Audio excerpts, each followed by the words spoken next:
ഓം ശാന്തി 2/9/2024 പ്രഭാതമുരളി. മധുരമായ കുട്ടികളെ, ഈശ്വരൻ സർവവ്യാപിയല്ല. ആ ഈശ്വരൻ നമ്മുടെ അച്ഛനാണ് എന്ന് നിങ്ങൾ കുട്ടികൾക്ക് നിശ്ചയമുണ്ട്. അതേപോലെ മറ്റുള്ളവർക്കും മനസ്സിലാക്കിക്കൊടുത്ത് നിശ്ചയം ചെയ്യിപ്പിക്കൂ. പിന്നീട് അവരിൽ നിന്ന് അഭിപ്രായം എടുക്കൂ. ചോദ്യം: വേറൊരാൾക്കും ചോദിക്കാൻ കഴിയാത്ത ഏത് കാര്യമാണ് ബാബ തന്റെ കുട്ടികളോട് ചോദിക്കുന്നത്? ഉത്തരം: ബാബ കുട്ടികളെ കാണുമ്പോൾ ചോദിക്കുകയാണ്, കുട്ടികളെ, മുൻപ് നമ്മൾ എപ്പോഴെങ്കിലും കണ്ടിരുന്നുവോ? ഇത് മനസ്സിലായ കുട്ടികൾ ഉടനെ പറയും, ഉവ്വ് ബാബ, ഞങ്ങൾ 5000 വർഷം മുമ്പ് അങ്ങുമായി കണ്ടുമുട്ടിയിരുന്നു. മനസ്സിലാകാത്തവർ ആശയക്കുഴപ്പത്തിലാകും. ഇങ്ങനെയുള്ള ചോദ്യം ചോദിക്കാനുള്ള ബുദ്ധി ആരിലും ഉണ്ടായിരിക്കില്ല. മുഴുവൻ കൽപ്പത്തെക്കുറിച്ചുള്ള രഹസ്യം ബാബ നിങ്ങൾ കുട്ടികൾക്ക് മനസ്സിലാക്കി തരുന്നു. ഓം ശാന്തി. ആത്മീയ കുട്ടികളെ പ്രതി പരിധിയില്ലാത്ത ആത്മീയ അച്ഛൻ മനസ്സിലാക്കി തരികയാണ്, ഇവിടെ നിങ്ങൾ അച്ഛന്റെ കൂടെയാണ് ഇരിക്കുന്നത്. വീട്ടിൽ നിന്നിറങ്ങുമ്പോൾ തന്നെ ഈ വിചാരത്തോടെയാണ്, അതായത് നമ്മൾ ശിവബാബയുടെ അടുത്തേക്കാണ് പോകുന്നത്. ആ ബാബ ബ്രഹ്മാവിന്റെ രഥത്തിൽ വന്ന് നമുക്ക് സ്വർഗത്തിന്റെ സമ്പത്ത് തന്നുകൊണ്ടിരിക്കുകയാണ്. നമ്മൾ സ്വർഗത്തിലായിരുന്നു, പിന്നീട് 84ന്റെ ചക്രം കറങ്ങി നരകത്തിൽ അകപ്പെട്ടിരിക്കുകയാണ്. വേറെ ഏതൊരു സത്സംഗത്തിലും ഒരാളുടെ ബുദ്ധിയിലും ഈ കാര്യങ്ങൾ ഉണ്ടായിരിക്കുകയില്ല. ഈ രഥത്തിൽ വന്ന് പഠിപ്പിക്കുന്ന ശിവബാബയുടെ അടുത്തേക്കാണ് പോകുന്നതെന്ന് നിങ്ങൾ കുട്ടികൾക്കറിയാം. ശിവബാബ നമ്മൾ ആത്മാക്കളെ കൂടെ കൂട്ടിക്കൊണ്ടു പോകാൻ വന്നിരിക്കുകയാണ്. പരിധിയില്ലാത്ത അച്ഛനിൽ നിന്നും തീർച്ചയായും പരിധിയില്ലാത്ത സമ്പത്ത് ലഭിക്കണം. ഞാൻ സർവവ്യാപിയല്ല എന്ന് ബാബ നമുക്ക് മനസ്സിലാക്കി തരുന്നു. 5 വികാരങ്ങളാണ് സർവവ്യാപി. 5 വികാരങ്ങൾ ഉള്ളത് കാരണം നിങ്ങളും ദുഃഖിതരായി തീർന്നു. ഈശ്വരൻ സർവവ്യാപിയല്ല എന്ന അഭിപ്രായം തീർച്ചയായും എഴുതി വാങ്ങണം. ഈശ്വരൻ സർവവ്യാപിയല്ല എന്ന ഉറച്ച നിശ്ചയം നിങ്ങൾ കുട്ടികൾക്കുണ്ട്. ബാബ സുപ്രീം അച്ഛനും സുപ്രീം ടീച്ചറും സുപ്രീം ഗുരുവും ആണ്. പരിധിയില്ലാത്ത സദ്ഗതി ദാതാവാണ്. ശാന്തി തരുന്നതും ബാബ തന്നെയാണ്. എന്താണ് കിട്ടുക എന്ന് ചിന്തിക്കുന്ന വേറെ ഒരു സ്ഥലവും ഉണ്ടായിരിക്കുകയില്ല. കേവലം കർണരസത്തിന് രാമായണവും ഗീതയും കേൾക്കാൻ വേണ്ടി പോകുന്നു. അർത്ഥം പോലും അറിയുകയില്ല. പരമാത്മാവ് സർവവ്യാപിയാണെന്ന് നമ്മളും മുൻപ് പറഞ്ഞിരുന്നു. ഇത് സത്യമല്ല എന്ന് ബാബ ഇപ്പോൾ മനസ്സിലാക്കി തന്നു. ഏറ്റവും വലിയ നിന്ദയാണിത്. അതുകൊണ്ട് ഈ അഭിപ്രായം ശേഖരിക്കേണ്ടതും വളരെ അത്യാവശ്യമാണ്. ഇന്നത്തെ കാലത്ത് മറ്റാരെ കൊണ്ടെങ്കിലും ഉദ്ഘാടനം ചെയ്യിപ്പിക്കുകയാണെങ്കിൽ ബ്രഹ്മകുമാരീസിന്റെ പ്രവർത്തനം വളരെ നല്ലതാണ്, ഇവർ വളരെ നന്നായി മനസ്സിലാക്കി കൊടുക്കുന്നവരാണ് എന്നവർ എഴുതാറുണ്ട്. ഈശ്വരനെ പ്രാപ്തമാക്കാനുള്ള വഴി പറഞ്ഞു കൊടുക്കുന്നു. ഇതിലൂടെ ജനങ്ങളിൽ നല്ല പ്രഭാവം ചെലുത്തുന്നു.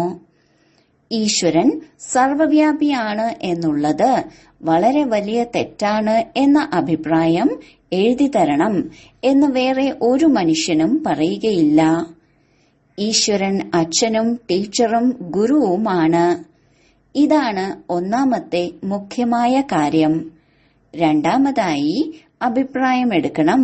അതായത് ഈ ജ്ഞാനത്തിലൂടെ നമുക്ക് മനസ്സിലാക്കാൻ സാധിക്കും ഗീതയുടെ ഭഗവാൻ കൃഷ്ണനല്ല എന്ന കാര്യം. ഒരു മനുഷ്യനെയോ ദേവതയെയോ ഭഗവാൻ എന്ന് പറയാൻ സാധിക്കില്ല. ഭഗവാൻ എന്ന് പറയുന്നത് ഒരേ ഒരു അച്ഛനെയാണ്. ആ അച്ഛനിലൂടെ തന്നെയാണ് സുഖശാന്തിയുടെ സമ്പത്ത് ലഭിക്കുന്നത്. ഇങ്ങനെയുള്ള അഭിപ്രായങ്ങൾ എഴുതി വാങ്ങണം. ഇപ്പോൾ നിങ്ങൾ എടുക്കുന്ന അഭിപ്രായം അതവരുടെ ഏതെങ്കിലും പ്രവൃത്തിയുടേതല്ല എഴുതേണ്ടത്. ഇവിടെ വളരെ നല്ല പഠിപ്പാണ് ഉള്ളത്, ഇത്രയും എഴുതുന്നു. ബാക്കി മുഖ്യ കാര്യം ഇതിൽ തന്നെയാണ് നിങ്ങളുടെ വിജയം അടങ്ങിയിരിക്കുന്നത്. ഈശ്വരൻ സർവവ്യാപിയല്ല എന്ന് ഈ ബ്രഹ്മകുമാരിമാർ പറയുന്നത് സത്യമാണ് എന്നത് എഴുതിക്കൂ. ബാബ നമ്മുടെ അച്ഛനാണ്, ഗീതയുടെ ഭഗവാനും. ബാബ വന്ന് ഭക്തിയിൽ നിന്ന് മോചിപ്പിച്ച് ജ്ഞാനം നൽകുന്നു. പതിത പാവനി ഗംഗയിലെ ജലമല്ല, ഒരേയൊരു ബാബയാണ് എന്ന അഭിപ്രായവും അത്യാവശ്യമാണ്. എപ്പോഴാണോ ഇങ്ങനെയുള്ള അഭിപ്രായങ്ങൾ എഴുതുന്നത്, അപ്പോഴേ നിങ്ങളുടെ വിജയവും ഉണ്ടാകൂ. ഇപ്പോൾ സമയമുണ്ട്. ഇപ്പോൾ ഇങ്ങനെയുള്ള സർവീസാണ് നടക്കുന്നത്. അതിന് ചിലവ് വരികയാണെങ്കിൽ നിങ്ങൾ കുട്ടികൾ തന്നെ പരസ്പരം സഹായിക്കണം. പുറത്തുള്ളവർക്ക് ഇതിനെക്കുറിച്ചൊന്നും അറിയുകയില്ല. നിങ്ങൾ അവരവരുടെ ശരീരം, മനസ്സ്, ധനം മുതലായവ ഉപയോഗിച്ച് തന്റെ രാജധാനി സ്ഥാപന ചെയ്യുകയാണ്. ആര് ചെയ്യുന്നുവോ അവർ നേടും. ചെയ്യുന്നില്ല എങ്കിൽ നേടുകയുമില്ല. കൽപ്പകൽപ്പം നിങ്ങൾ തന്നെയാണ് ചെയ്യുന്നത്. നിശ്ചയബുദ്ധിയാവുന്നതും നിങ്ങൾ തന്നെയാണ്. നിങ്ങൾക്കറിയാം, അച്ഛൻ അച്ഛനുമാണ്, ടീച്ചറുമാണ്. ഗീതയുടെ ജ്ഞാനവും യഥാർത്ഥ രീതിയിൽ കേൾപ്പിക്കുന്നു. ഭക്തിമാർഗത്തിൽ ഗീത കേട്ടുവന്നു, പക്ഷെ രാജ്യഭാഗ്യം നേടാൻ സാധിച്ചില്ല. ഈശ്വരീയ നിർദ്ദേശത്തിൽ നിന്ന് മാറി ആസുരീയ നിർദ്ദേശത്തിലാകുന്നു. സ്വഭാവം മോശമായി പതീതമാകുന്നു. കുംഭമേളയിൽ കോടിക്കണക്കിന് ആൾക്കാരാണ് പോകുന്നത്. എവിടെയെല്ലാം വെള്ളം കാണുന്നുവോ അവിടേക്കെല്ലാം പോകുന്നു. വെള്ളത്തിലൂടെ പാവനമാകുമെന്ന് മനസ്സിലാക്കുന്നു. വെള്ളമാണെങ്കിൽ അവിടെയും ഇവിടെയുമുള്ള നദികളിൽ നിന്നെല്ലാം വന്നുകൊണ്ടിരിക്കുന്നു. ഇതിലൂടെ ആരും പാവനമായി മാറുകയില്ല. എന്താ, ജലത്തിൽ സ്നാനം ചെയ്യുന്നതിലൂടെ നമുക്ക് പതീതത്തിൽ നിന്ന് പാവനമായി മാറാൻ സാധിക്കുമോ? ഇത് തെറ്റാണ്. ആർക്കും പാവനമായി മാറാൻ സാധിക്കുകയില്ല എന്ന് നിങ്ങൾക്കിപ്പോൾ മനസ്സിലായി. അതുകൊണ്ട് ഈ 3 കാര്യങ്ങളിൽ അഭിപ്രായം എടുക്കണം. ഇപ്പോൾ കേവലം പറയുന്നു, പ്രസ്ഥാനം നല്ലതാണ്. അനേകരുടെ ഉള്ളിൽ നിറഞ്ഞിരിക്കുന്ന തെറ്റിദ്ധാരണകൾ, അതായത് ബ്രഹ്മകുമാരിമാർ ഇന്ദ്രജാലക്കാരാണ്, വീട്ടിൽ നിന്ന് അകറ്റുന്നു, അങ്ങനെയുള്ള ചിന്തകൾ ദൂരീകരിക്കപ്പെടുന്നു. കാരണം സന്ദേശം ഒരുപാട് പരന്നിരിക്കുകയാണല്ലോ. വിദേശത്ത് വരെ ശബ്ദം എത്തിയിരിക്കുന്നു. ഇദ്ദേഹത്തിന് 16,108 റാണിമാർ വേണം. അതിൽ 400 പേരെ ലഭിച്ചു കഴിഞ്ഞു. എന്തെന്നാൽ ആ സമയത്ത് സത്സംഗത്തിൽ 400 പേർ വന്നിരുന്നു. അനേകർ വിരോധികളായി പിക്കറ്റിംഗ് മുതലായവ ചെയ്തു. പക്ഷെ ബാബയുടെ അടുത്ത് ആർക്കും അടുക്കാൻ സാധിച്ചില്ല. ഈ ഇന്ദ്രജാലക്കാരൻ എവിടെ നിന്ന് വന്നതാണെന്ന് എല്ലാവരും പറയുകയുണ്ടായി. പിന്നെ അത്ഭുതം നോക്കൂ, ബാബ കറാച്ചിയിലായിരുന്നു. എല്ലാവരും സ്വയമേ ഒരുമിച്ച് ഓടിയെത്തി. വീട്ടിൽ നിന്ന് ഓടിപ്പോയതെങ്ങനെയാണെന്ന് ആർക്കും തന്നെ അറിയാൻ കഴിഞ്ഞിരുന്നില്ല. ഇത്രയും പേർ എവിടെ പോയി താമസിക്കും എന്ന ചിന്തയും ഉണ്ടായിരുന്നില്ല. പിന്നെ ഉടൻ ബംഗ്ലാവെടുത്തു. അപ്പോൾ ഇത് ഇന്ദ്രജാലത്തിന്റെ കാര്യമായില്ലേ? ഇത് ഇന്ദ്രജാലം തന്നെയാണ് എന്നിപ്പോഴും പറയുന്നുണ്ട്. ബ്രഹ്മകുമാരിയുടെ അടുത്തു പോയാൽ പിന്നെ തിരിച്ചു വരികയില്ല.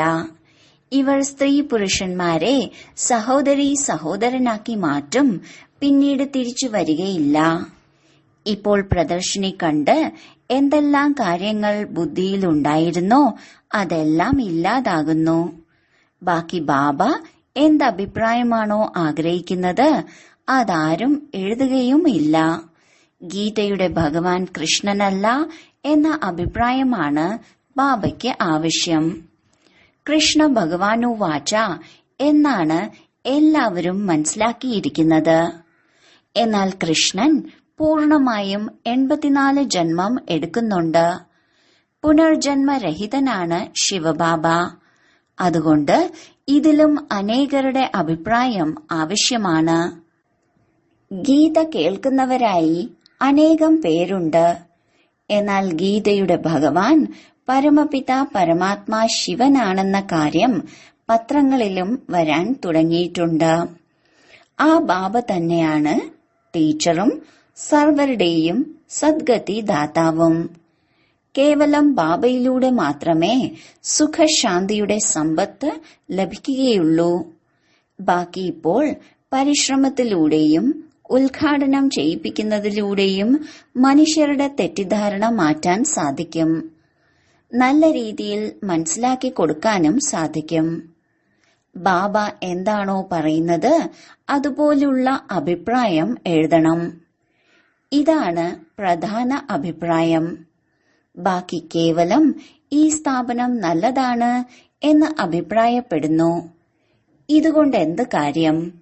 മുന്നോട്ടു പോകവേ വിനാശവും സ്ഥാപനയും അടുത്തു വരുമ്പോൾ നിങ്ങൾക്ക് ഈ അഭിപ്രായം ലഭിക്കും. മനസ്സിലാക്കി എഴുതും. ഇപ്പോൾ നിങ്ങളുടെ അടുത്ത് വരാൻ തുടങ്ങിയിട്ടുണ്ടല്ലോ. ഒരച്ഛന്റെ മക്കളായ നമ്മൾ സഹോദരങ്ങളാണ് എന്ന ജ്ഞാനം നിങ്ങൾക്കിപ്പോൾ ലഭിച്ചു കഴിഞ്ഞു. ഇത് മറ്റുള്ളവർക്ക് മനസ്സിലാക്കി കൊടുക്കാൻ വളരെ സഹജമാണ്. ഒരു പരമപിത പരമാത്മാവാണ് എല്ലാ ആത്മാക്കളുടെയും അച്ഛൻ. 5000 വർഷങ്ങൾക്ക് മുൻപ് പരിധിയില്ലാത്ത ഏതൊരു പരമമായ പദവിയാണോ ലഭിച്ചിരുന്നത് അത് ബാബയിലൂടെ തീർച്ചയായും ലഭിക്കുന്നു. കലിയുഗത്തിന്റെ ആയുസ് 1,00,000 വർഷമാണെന്ന് മറ്റുള്ളവർ പറയുന്നു. 5000 വർഷമെന്ന് നിങ്ങൾ പറയുന്നു. വളരെ വ്യത്യാസമുണ്ട്. 5000 വർഷം മുൻപ് വിശ്വത്തിൽ ശാന്തിയുണ്ടായിരുന്നുവെന്ന് ബാബ മനസ്സിലാക്കി തരികയാണ്. ഈ ലക്ഷ്യം മുന്നിലുണ്ട്. വിശ്വത്തിൽ ഇവരുടെ രാജ്യത്തിൽ ശാന്തി ഉണ്ടായിരുന്നു. നമ്മളിപ്പോൾ വീണ്ടും ആ രാജധാനി സ്ഥാപിച്ചുകൊണ്ടിരിക്കുകയാണ്. മുഴുവൻ വിശ്വത്തിലും സുഖശാന്തി ഉണ്ടായിരുന്നു. ദുഃഖത്തിന്റെ പേരുപോലും ഉണ്ടായിരുന്നില്ല. ഇപ്പോൾ അപാര ദുഃഖമാണ്. തങ്ങളുടെ ശരീരം, മനസ്സ്, ധനം കൊണ്ട് ഗുപ്തരീതിയിൽ നമ്മളിപ്പോൾ വീണ്ടും സുഖശാന്തിയുടെ രാജ്യം സ്ഥാപിച്ചുകൊണ്ടിരിക്കുകയാണ്. ബാബയും ജ്ഞാനവും നമ്മുടെ പുരുഷാർത്ഥവും ഗുപ്തമാണ്. അതുകൊണ്ട് ബാബ പാട്ടും കവിതയുമൊന്നും ഇഷ്ടപ്പെടുന്നില്ല. അതെല്ലാം ഭക്തിയാണ്. ഇവിടെ മിണ്ടാതിരുന്ന് നടക്കുമ്പോഴും കറങ്ങുമ്പോഴും ശാന്തമായി ബാബയെ ഓർമ്മിക്കണം. ബുദ്ധിയിൽ സൃഷ്ടിചക്രം കറക്കണം. ഈ പഴയ ലോകത്തിലിപ്പോൾ നമ്മുടെ അന്തിമ ജന്മമാണ്. പിന്നീട് നമ്മൾ പുതിയ ലോകത്തിൽ ആദ്യ ജന്മം എടുക്കും. തീർച്ചയായും ആത്മാവ് പവിത്രമാകും. എല്ലാ ആത്മാക്കളും ഇപ്പോൾ പതീതമാണ്. ആത്മാവിനെ പവിത്രമാക്കുന്നതിന് വേണ്ടി ബാബയുമായി യോഗം വയ്ക്കുകയാണ് നിങ്ങൾ. ബാബ സ്വയം പറയുകയാണ്, കുട്ടികളെ, ദേഹസഹിതം ദേഹത്തിന്റെ എല്ലാ സംബന്ധങ്ങളെയും ഉപേക്ഷിക്കൂ. ബാബ പുതിയ ലോകം തയ്യാറാക്കിക്കൊണ്ടിരിക്കുകയാണ്. അതിനെ ഓർമ്മിക്കുകയാണെങ്കിൽ നിങ്ങളുടെ പാപം ഇല്ലാതാകും. വിശ്വത്തിന്റെ ചക്രവർത്തി പദവി തരുന്ന ബാബയെ നിങ്ങൾ മറക്കുന്നത് എങ്ങനെയാണ്? ബാബ പറയുകയാണ്, കുട്ടികളെ, ഈ അന്തിമ ജന്മത്തിൽ കേവലം പവിത്രമാകൂ. ഈ മൃത്യു ലോകത്തിന്റെ വിനാശം ഇപ്പോൾ മുന്നിൽ നിൽക്കുകയാണ്. 5000 വർഷം മുൻപും ഈ വിനാശം ഇതുപോലെ ഉണ്ടായിരുന്നു. ഇത് ഓർമ്മയിൽ വരുന്നുണ്ടല്ലോ. തന്റെ രാജ്യമായിരുന്നപ്പോൾ വേറൊരു ധർമ്മവും ഉണ്ടായിരുന്നില്ല. മുൻപ് എപ്പോഴാണ് കണ്ടുമുട്ടിയിരുന്നതെന്ന് ആര് ബാബയുടെ അടുത്ത് വന്നാലും ചോദിക്കുമായിരുന്നു. മനസ്സിലാക്കിയവർ പെട്ടെന്ന് പറയും 5000 വർഷം മുമ്പാണെന്ന്.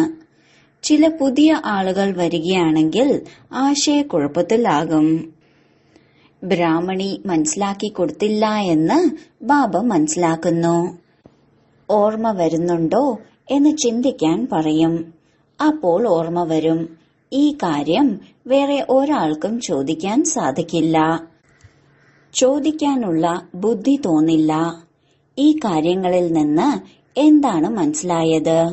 മുന്നോട്ടു പോകുന്തോറും ഈ കുലത്തിലേക്ക് വരാനുള്ള അനേകം പേർ നിങ്ങളുടെ അടുത്ത് വന്ന് കേൾക്കും.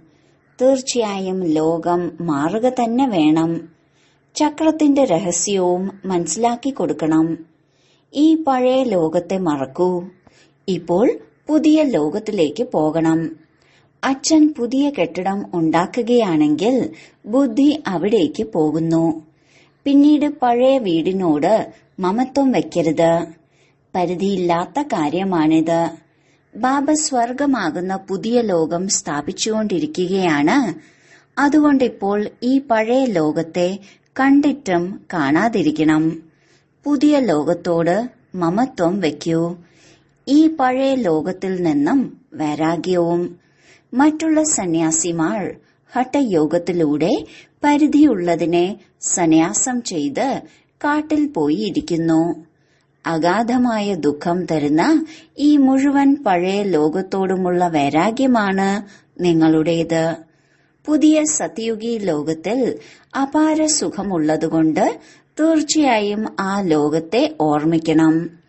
ഇവിടെയുള്ളതെല്ലാം ദുഃഖം തരുന്നതാണ്. അച്ഛനമ്മമാർ പോലും വികാരത്തിലേക്ക് തള്ളിവിടുകയാണ് ചെയ്യുന്നത്. കാമം മഹാശത്രുവാണെന്ന് ബാബ പറയുന്നു. കാമത്തെ ജയിക്കുന്നതിലൂടെ നിങ്ങൾ ലോകത്തെ ജയിച്ചവരായി മാറുന്നു. ഈ രാജയോഗം പഠിപ്പിക്കുന്നത് ബാബയാണ്. അതിലൂടെ നമുക്ക് പദവി ലഭിക്കുന്നു. പാവനമായി മാറുകയാണെങ്കിൽ സ്വർഗത്തിലെ രാജ്യപദവി ലഭിക്കുമെന്ന് ഭഗവാൻ സ്വപ്നത്തിൽ വന്ന് ഞങ്ങളോട് പറഞ്ഞുവെന്ന് പറയൂ. അതുകൊണ്ട് ഞാൻ ഈ ഒരു ജന്മം അപവിത്രമായി മാറി എന്റെ രാജ്യഭാഗ്യം നഷ്ടപ്പെടുത്തുകയില്ല. പവിത്രതയുടെ കാര്യത്തിലാണ് വഴക്കുണ്ടാകുന്നത്. ഈ ദുശാസനൻ എന്നെ നഗ്നയാക്കുന്നു എന്ന് പറഞ്ഞ് ദ്രൗപദിയും വിളിച്ചിരുന്നു. ദ്രൗപദിക്ക് കൃഷ്ണൻ 21 സാരികൾ നൽകുന്നതിന്റെ നാടകവും കാണിക്കാറുണ്ട്. എത്ര ദുർഗതിയാണ് ഉണ്ടാകുന്നതെന്ന് ബാബ ഇപ്പോൾ നമുക്ക് മനസ്സിലാക്കി തരികയാണ്. അപാര ദുഃഖമാണല്ലോ. സത്യയുഗത്തിൽ അപാര സുഖമായിരുന്നു. അനേകം അധർമ്മങ്ങളെ വിനാശം ചെയ്ത് ഒരു സത്യധർമ്മത്തിന്റെ സ്ഥാപന ചെയ്യുന്നതിന് വേണ്ടി ഞാനിപ്പോൾ വന്നിരിക്കുന്നു. നിങ്ങൾക്ക് രാജ്യഭാഗ്യം നൽകി വാനപ്രസ്ഥത്തിലേക്ക് കൊണ്ടുപോകും. പിന്നീട് പകുതി കൽപ്പം എന്റെ ആവശ്യം ഉണ്ടായിരിക്കുകയില്ല. ഒരിക്കലും നിങ്ങൾ ഓർമ്മിക്കുക പോലുമില്ല. നിങ്ങളെക്കുറിച്ച് മനസ്സിൽ ഏത് തലതിരിഞ്ഞ വൈബ്രേഷനാണോ ഉള്ളത് അതെല്ലാം കളയൂ എന്ന് ബാബ ഇപ്പോൾ മനസ്സിലാക്കി തരുന്നു. ഈശ്വരൻ സർവവ്യാപിയല്ല എന്ന അഭിപ്രായം എഴുതി വാങ്ങുക എന്നതാണ് മുഖ്യമായ കാര്യം. ഈശ്വരൻ വന്നാണ് രാജയോഗം പഠിപ്പിക്കുന്നത്. ബാബ പതിത പാവനനുമാണ്. വെള്ളത്തിന്റെ നദികൾക്ക് പാവനമാക്കി മാറ്റാൻ സാധിക്കുകയില്ല. എല്ലാ സ്ഥലങ്ങളിലും വെള്ളമുണ്ട്. ഇപ്പോൾ പരിധിയില്ലാത്ത അച്ഛൻ പറയുകയാണ്, സ്വയത്തെ ആത്മാവെന്ന് മനസ്സിലാക്കൂ. ദേഹസഹിതം ദേഹത്തിന്റെ എല്ലാ സമ്പത്തത്തെയും ഉപേക്ഷിക്കൂ. ഒരു ശരീരം ഉപേക്ഷിച്ച് വേറൊരു ശരീരം എടുക്കുന്നതും ആത്മാവ് തന്നെയാണ്. എന്നിട്ടും മറ്റുള്ളവർ പറയും ആത്മാവ് നിർലേപമാണെന്ന്. ആത്മാവ് തന്നെയാണ് പരമാത്മാവെന്ന് പറയുന്നത് ഭക്തി മാർഗത്തിലെ കാര്യമാണ്. കുട്ടികൾ പറയുന്നു, ബാബ എങ്ങനെയാണ് ഓർമ്മിക്കേണ്ടത്? ഹേയ്, സ്വയത്തെ ആത്മാവാണെന്ന് മനസ്സിലാക്കുന്നുണ്ടല്ലോ. ആത്മാവ് ഇത്രയും ചെറിയ ബിന്ദുവാണെങ്കിൽ ആത്മാവിന്റെ അച്ഛനും ചെറുതായിരിക്കുമല്ലോ. ബാബ പുനർജന്മത്തിൽ വരുന്നില്ല. ഈ ജ്ഞാനം ബുദ്ധിയിൽ ഉണ്ടായിരിക്കണം. ബാബയെ ഓർമ്മിക്കാത്തത് എന്തുകൊണ്ടാണ്? നടക്കുമ്പോഴും കറങ്ങുമ്പോഴും ബാബയെ ഓർമ്മിക്കൂ. ശരി, ബാബയുടെ രൂപത്തെ വലുതാണെന്ന് തന്നെ മനസ്സിലാക്കിക്കോളൂ. പക്ഷേ ഓർമ്മിക്കേണ്ടത് ഒരാളെ മാത്രമാണ്. അപ്പോൾ നിങ്ങളുടെ പാപം ഇല്ലാതാകും. വേറെ ഒരു ഉപായവും ഇല്ല.